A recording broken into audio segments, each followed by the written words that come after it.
The Way of Air, Summoning Magic in the Mind. The path of air is one of 4 spiritual journeys common to the ancient European mythology.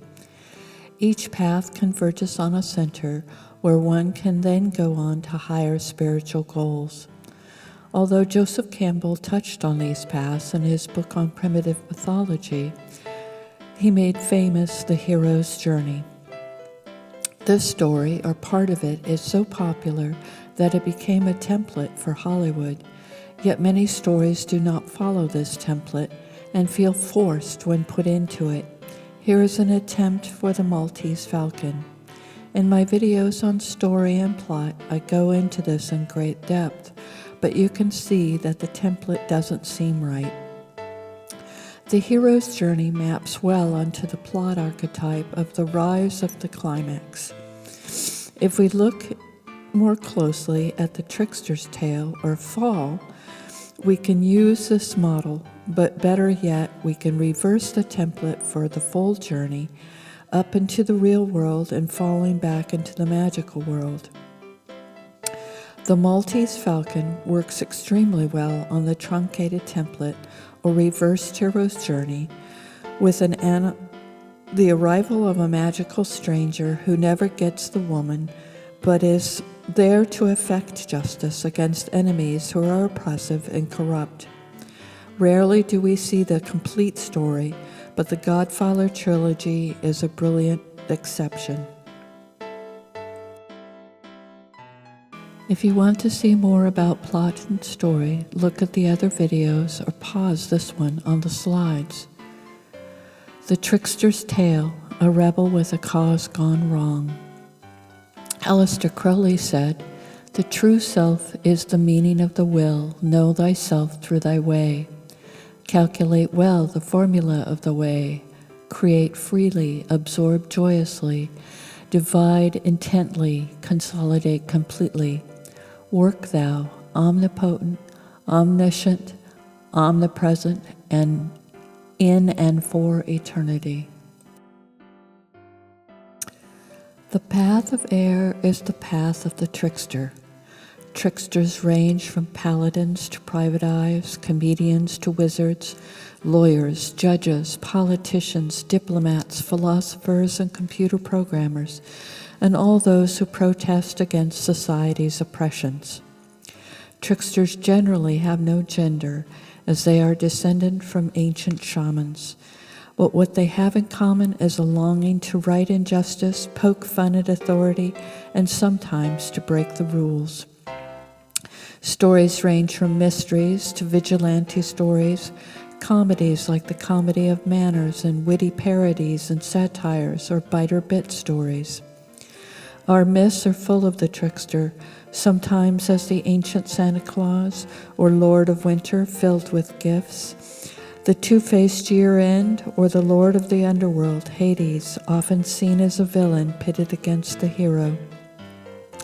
He is also seen in the role of the mentor, the final stage in his journey from rebellious trickster or joking fool to master wizard fighting for justice, king of the disenfranchised, messenger of the gods or the dead, lord of the wealth, stealer of favors and leveler of fines, dark lord, and finally the old crazy hermit that has the wisdom desired by others on other paths.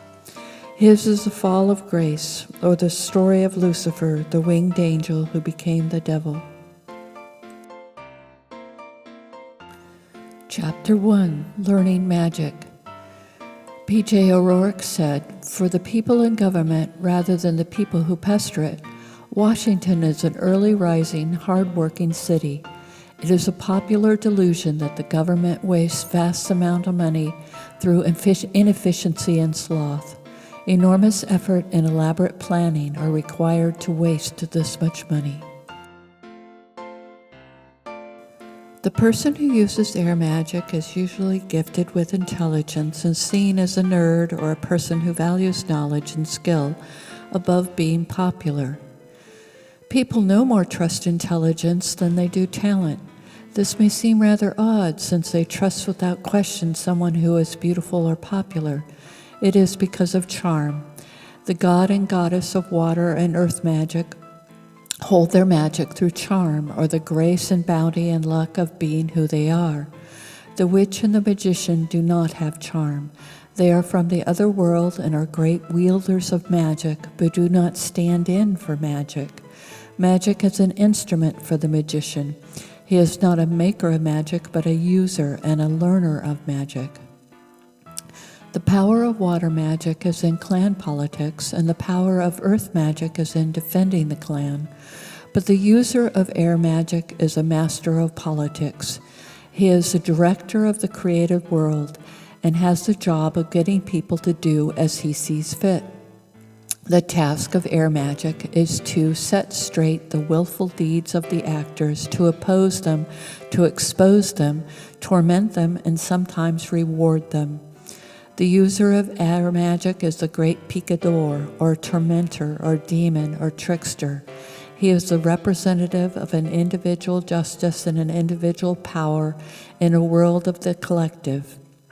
He is an outsider to ravage the clan, a gangster to steal the loot, a barbarian at the gates. He is the chaos of wind and fresh air, of the wind rising into a stagnant empire.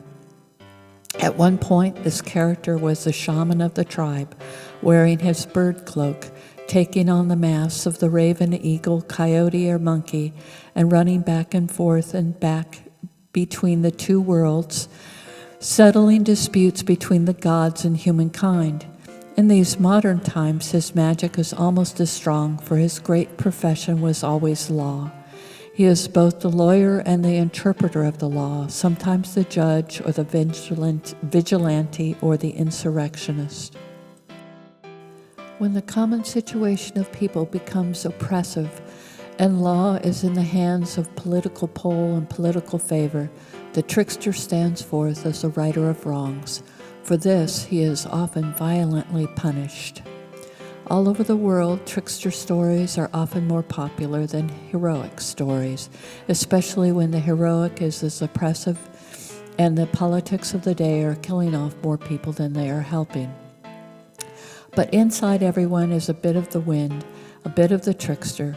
We always secretly desire to see that holier-than-thou hero poked fun of or tormented a little, and the soldier and the policeman are always target by fun by those who cannot fight back.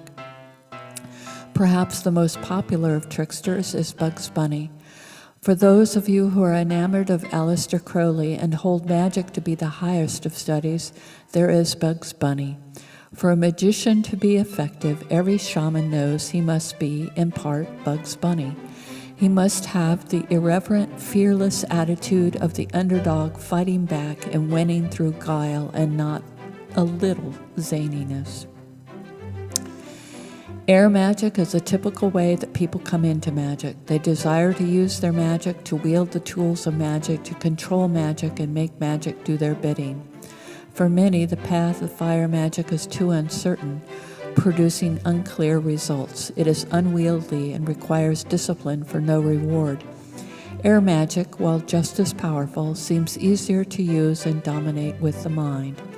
For the key is the mind. Air magic is mind magic. It is deception and trickery and the great ability that humans have to follow the clues to solve the mystery. Yet in its heart, air magic is necessarily irreverent. To begin to take it seriously is the first mark of losing one's edge. Chapter 2. Initiation into Mastery, the Pitfall of Mental Success. Thomas Hobbes said that force and fraud are in war the two cardinal virtues. The trickster child may seem precocious. Often they are adults stuck in a child's body. Other children sense this and ridicule and torment intelligence like dogs going after a wolf in sheep's clothing. Yet the problem is not that the intelligent child is bored or despised, but that he grows to think he is better than those around him. He joins an elite, often of one. He feels so oppressed that there is a deep need for revenge. But challenged and nurtured, he learns to use his mind as a tool. The debate procedures become more interesting than the debate itself. The trading of information becomes a power game. There arises a fascination with words and signs that create a wind of secret meanings around him that he dances in and among like a proficient raptor. In ancient days, the greatest power was not the sword, but the word, the ability to lampoon and satire and build or ruin the reputation of those in power. Here are some questions to ask yourself. Do I think that life would be easier if I were in charge?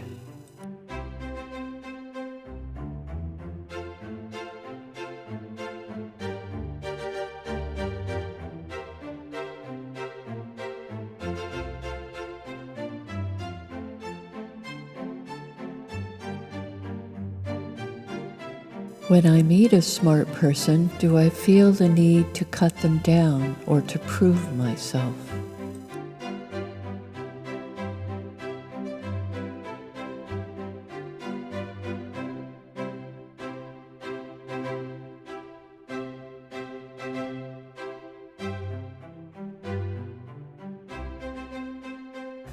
Do I feel like I'm the one who always has to help others understand the problem?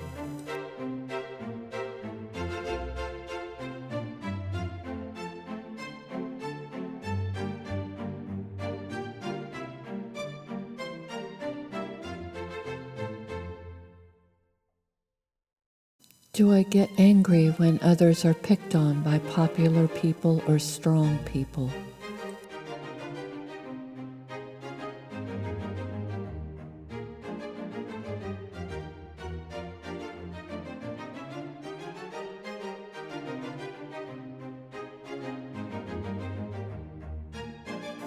Do I feel like it's my job to figure out what's wrong with the world and fix it?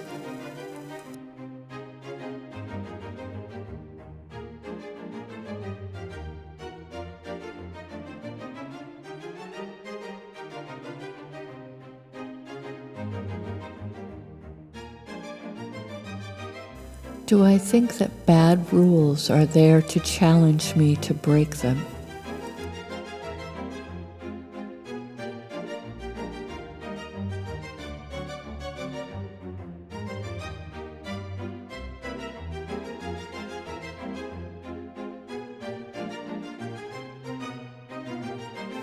Do others think that I will succeed because I'm too smart not to?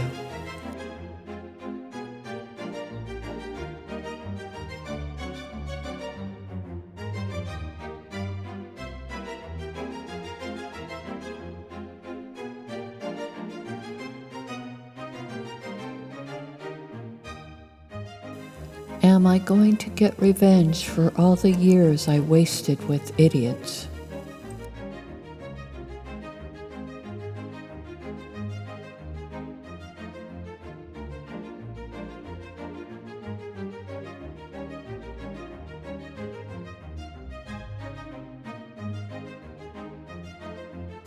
Am I lonely for someone, anyone to talk to that can understand me?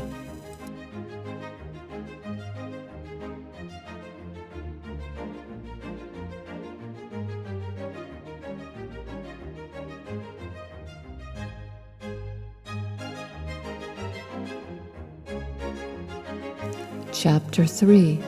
The Threshold of Change, Hearing the Call to Ability. Sigmund Freud said, "What a distressing contrast there is between the radiant intelligence of a child and the feeble mentality of the average adult."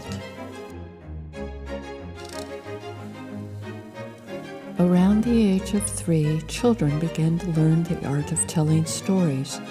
Parents are often frustrated by this, for many children begin to tell lies.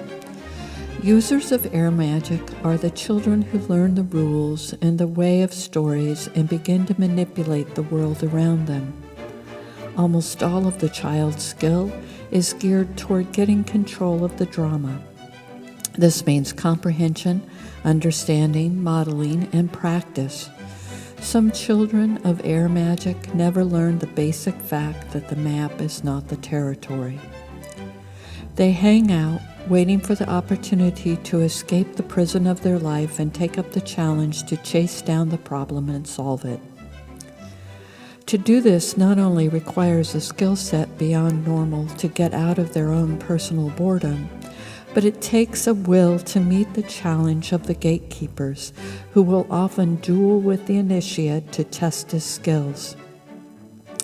Once through, you must have a map to guide you to the scene of the crime or the problem. This requires a knowledge of languages, often math or computer codes. The map may require knowledge to encode it. The skill can often take years to acquire. Directions have to be understood, parsed correctly, or translated. You must also be familiar with the codes, the etiquette, the rules, the customs, and the subtle signs that will make you blend in. In the martial arts, it is recognized that there are 3 schools of combat: the school of grace, the school of speed, and the school of strength. Learn your school, your strengths, and your weaknesses. Chapter 4, Calling Up the Wind. Elizabeth Cady Stanton said, "The moment we begin to fear the opinions of others and hesitate to tell the truth that is in us, and from a motive of policy are silent when we should speak, the divine foods of light and life no longer flow into our souls." To use air magic effectively, you must have your mind on the task at hand. Hone it, sharpen it. During times of war, you might become a general or a spy, but in times of peace, you are society's watchdog. Your task is to criticize, argue, defend, and attack, rebel, protest, and do everything in your power to irritate and provoke the great masses who wish only security. You know that there is no security. You are the wind, and there is no illusion that you can hold your breath and time will start its march of change. Be the change. But to do this well, you must understand the enemy. You must be able to see them from inside out, to mimic them so effectively that you are invisible. You must know all their protocols so well that you can lie to them, con them, and ultimately outwit them. You must learn. Often to do this, you must be silent and listen, not just mock and debate. Listen first, then think. Then plan. Strategy, planning, and testing are your allies. Sometimes it is right to follow your anger and rebel, but when the enemy is huge enough to surround you, using your knowledge of their inner workings will be more effective. Once you have mastered the knowledge and skills you need, then the needle you punch into the great balloon of their oppression will release the winds of change.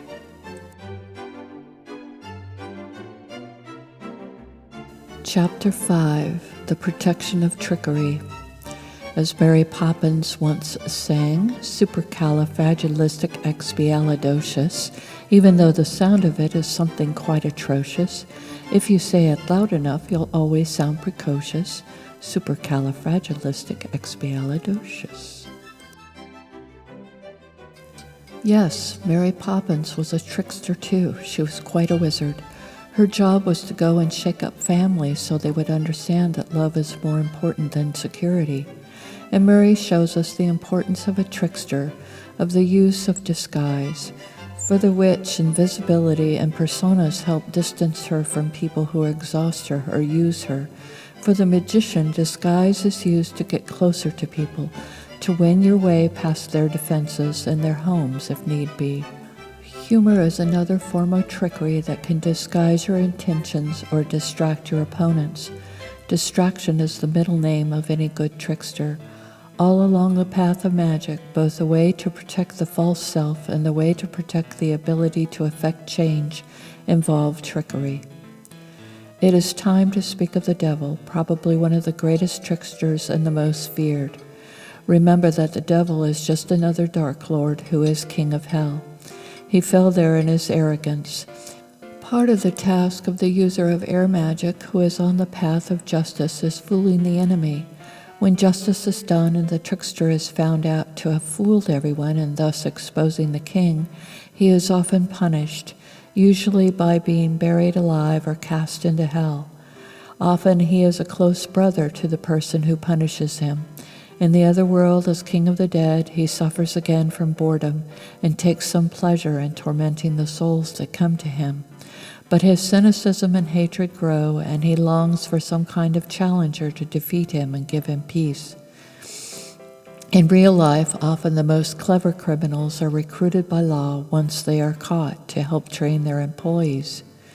One of the real problems for the magician is that once having set up a way to defraud people, he is at risk of other people stealing this formula or forcing him to become a fool. Because of this, the elements of air magic are often heavily guarded with codes and keys and booby traps to keep off the tricksters who would trick the trickster. The risk of all this trickery is that lying breeds lying and trickery breeds trickery, and power breeds power, and soon there is no end to the disguise and the bedazzling effects, and no beginning to the real magic which is effecting justice. The rule is this: if you are feeling caught up in the devising of secret codes and disguises, ask yourself, what mission am I on? Who do I fear more? Those who are hurting defenseless folks, or the people who are wanting to steal from me? Remember the old adage, less is more. Less is more.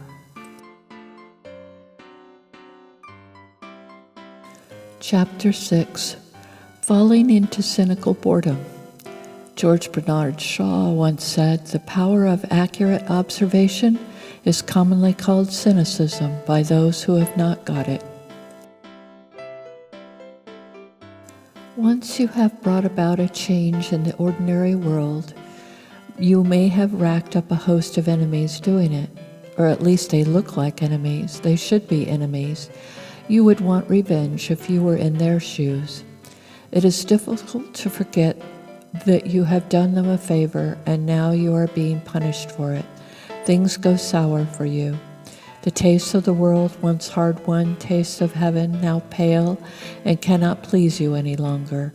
Everything is less satisfying, everyone is stupid and silly and not at all worthy of your attentions. The big enemy is down, and now all you have left to pester you are these flies of little brains who cannot challenge anyone, let alone you. The problem is that somewhere out there has to be someone who can beat you at your own game. You wait around, or you can set the traps. Sound familiar? This is the Dark King's hell. The Dark King's rule is childless and loveless and tasteless.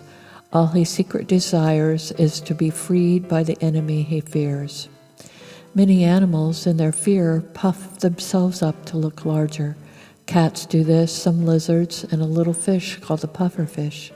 Sometimes the kingdom of hell is a very small kingdom, and the perceived slights against the king are very great indeed. Envy fills him, and vanity over what little power he has over men. He lords over the people he can and puffs himself up so his enemies will think him large and powerful. He does this with cars and lavish parties and gifts and promises and crime. The true noble is marked by none of these bourgeois ploys. He does not have to prove anything to anyone. He accepts his punishment by the establishment as his due for helping those less fortunate, because he did not help anyone for reward, only because they needed someone to help him. In his power he is magnanimous.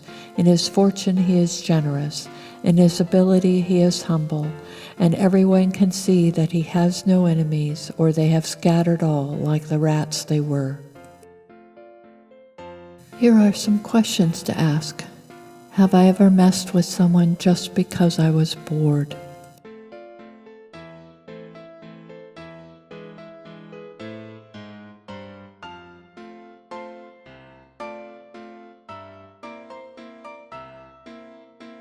Have I ever lied to my friends just to see their reactions?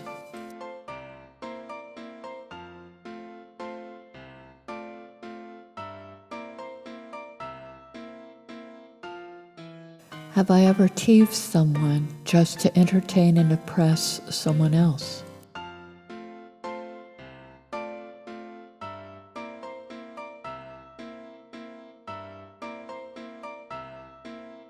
Have I ever wondered how I could have ever surrounded myself with all these fools?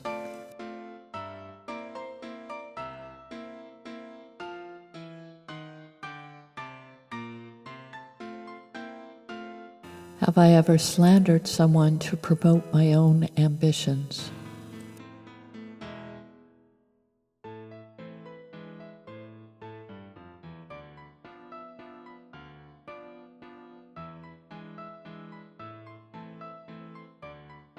Is my ambition more important than the opinions of the little people?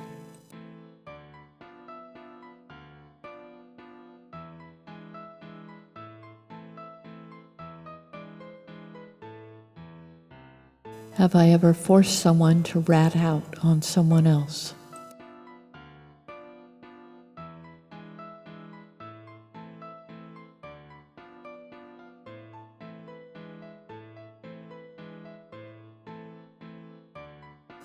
Have I lost my sense of humor?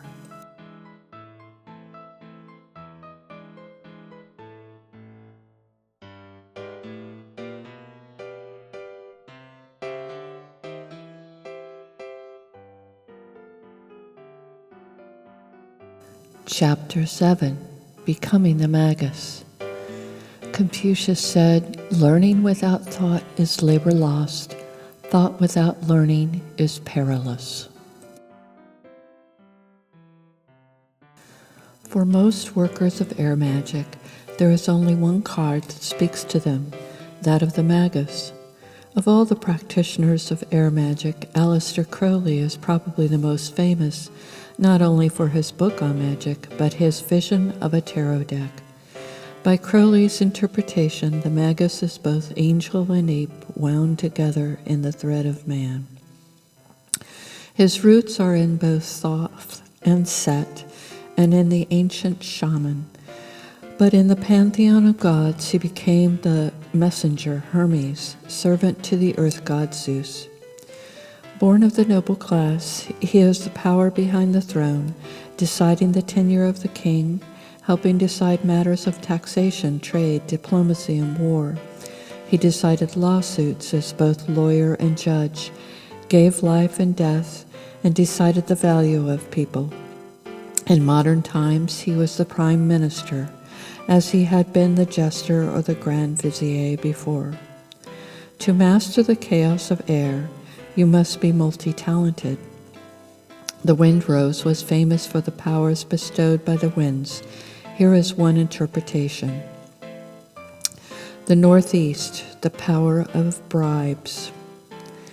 The wind of the north, the power of position. The northwest, the power of weapons. The west wind, the power of secret knowledge. The southwest, the power of teasing. The south wind, the power of flattery. The southeast, the power of secret treasure. The east wind, the power of bargaining. Radical, satirist, lawyer, writer, rebel, thief, jester, power broker, or wise man, you control your future if you can control yourself. There are many schools that can help. University, martial arts, and meditation, to name a few.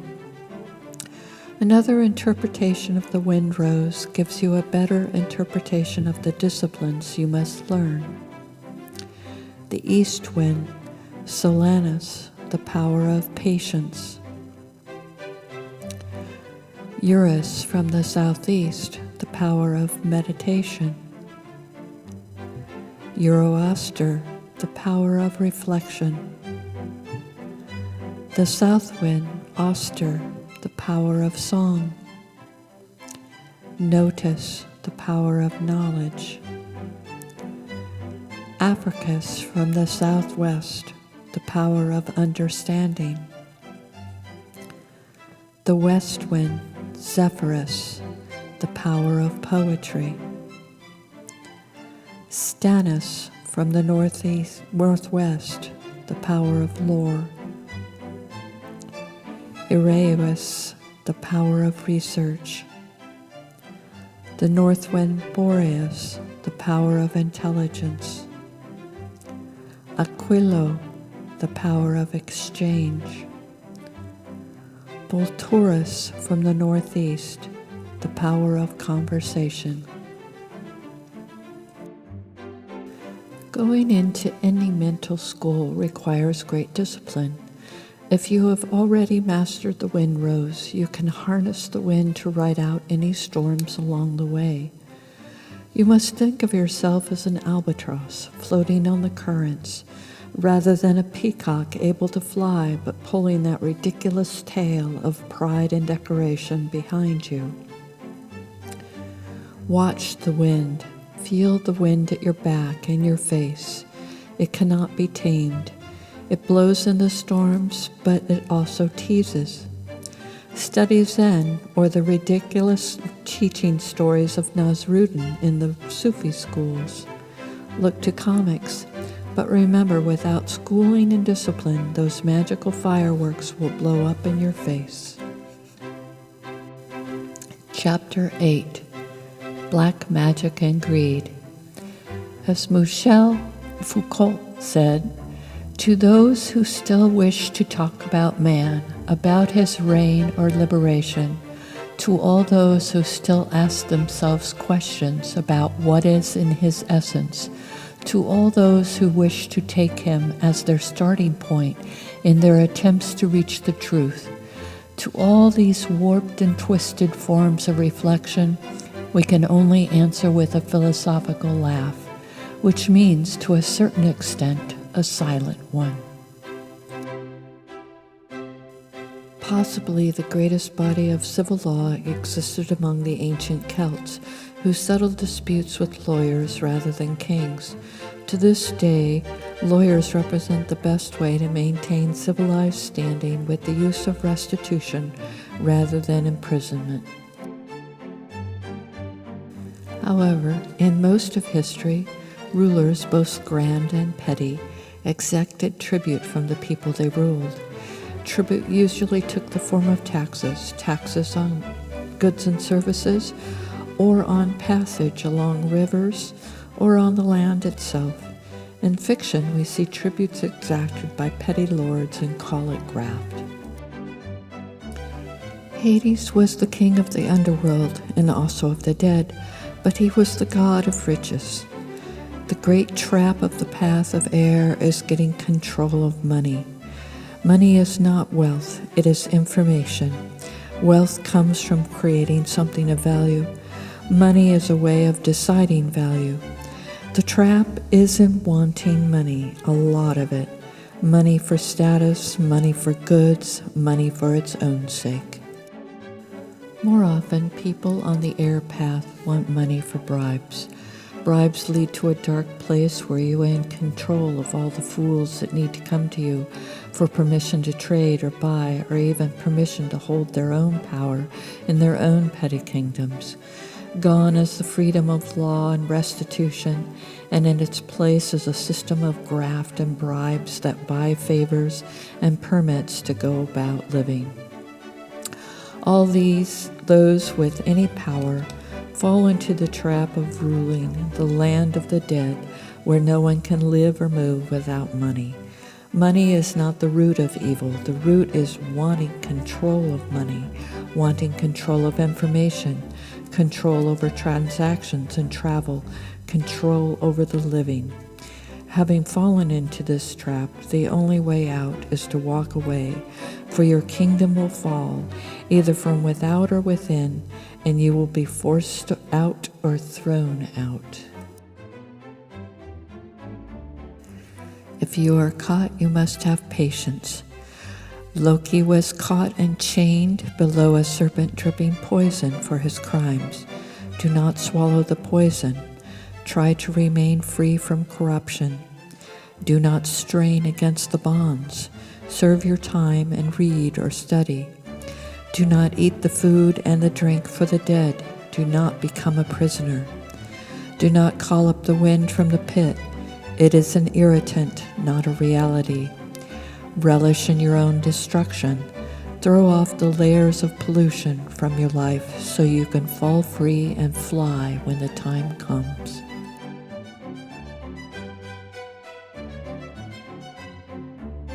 Chapter 9. Solitude. 9 times I have been a beggar. 9 lives I have been a thief. 9 kingdoms I gave up for truth. 9 generations I have to seek. Cry from the hermit of the gates.